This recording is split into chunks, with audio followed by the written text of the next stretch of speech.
उसके बीच में लेके चलिए, है ना।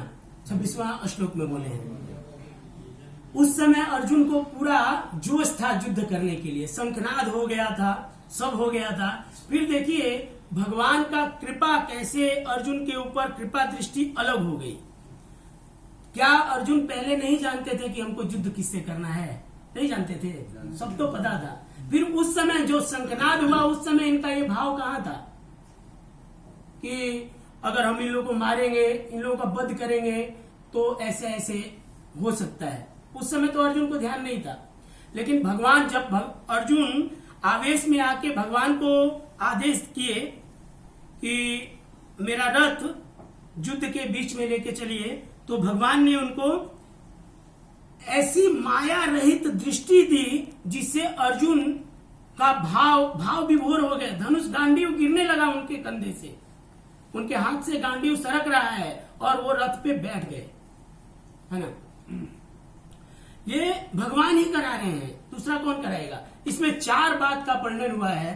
बोलते हैं एक, हम लोगों के अंदर भी करुणा है, सबके अंदर करुणा है कि नहीं? अपने प्रेमी के प्रति, अपने घर के प्रति, अपने माता पिता, अपने गुरु के प्रति, सबके अंदर करुणा है। इसको भौतिक करुणा कहते हैं, आध्यात्मिक करुणा नहीं है, भौतिक करुणा है। तो भौतिक करुणा का बस पहला चीज है, क्योंकि भौतिक करुणा के बस अर्जुन अभिभूत हो गए और वो युद्ध से ऐसा उनका हो गया। दूसरा, उनको तत्काल सुख और बड़ी हानि दिख रही थी।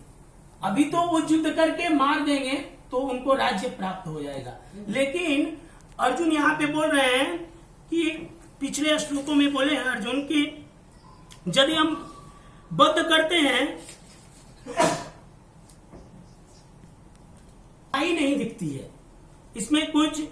न च श्रेय अनुपश्यन्ति हत्वा स्वजनम आहवे न कांक्षते विजयम कृष्ण न च राज्यम सुखानि च। ये राज्य प्राप्त करके भी मुझे कुछ सुख नहीं मिलने वाला है।